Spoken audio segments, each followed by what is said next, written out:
மல்டிமீட்டர்ல உங்களுக்கு voltage check பண்ண தெரியாதா? அப்ப இந்த வீடியோ உங்களுக்கு தான். மல்டிமீட்டர்ல ஏசி வோல்டேஜ் செக் பண்றதுக்கு இந்த வி சைன் வேவ் இந்த இதுல வைக்கணும். V for voltage. இது வந்து ஏசிக்கு சைன் வேவ் போட்டிருந்தா அது ஏசி வோல்டேஜ். இதில் நம்ம திருப்பி வைக்கணும்.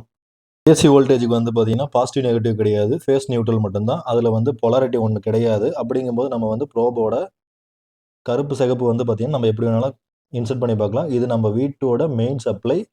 இதுதான் சுவிட்ச் பாக்ஸு. இதில் வந்து நம்ம வோல்டேஜ் செக் பண்ண போகிறோம். இப்போ எனக்கு வந்து பார்த்தீங்கன்னா 240 வோல்ட் வருது. இப்படி தான் நம்ம வந்து ஏசி சப்ளையை செக் பண்ணணும். நெக்ஸ்ட் டிசி வோல்டேஜ் செக் பண்ணுறதுக்கு இங்கே பார்த்தீங்கன்னா வி மைனஸ்னு இருக்கும்.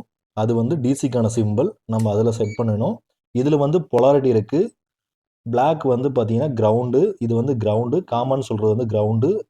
இங்கே வந்து பார்த்தீங்கன்னா வி வந்து இருக்கு இல்லைங்களா, இது வந்து வோல்டேஜ். இது வந்து பாசிட்டிவ், இது நெகட்டிவ். இது கிரவுண்டு, இது வந்து பாசிட்டிவ். இதை நம்ம செக் பண்ணுறதுக்கு வந்து பார்த்தீங்கன்னா இந்த ஒரு அடாப்டர் சப்ளை எடுத்திருக்கோம். அதில் மேலே வந்து நெகட்டிவ் வரும்,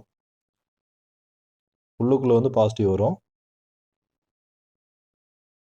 சரிங்களா? சப்போஸ் இதை நம்ம மாற்றி வச்சோம்னா பொலாரிட்டி சேஞ்ச் ஆகி காட்டும்.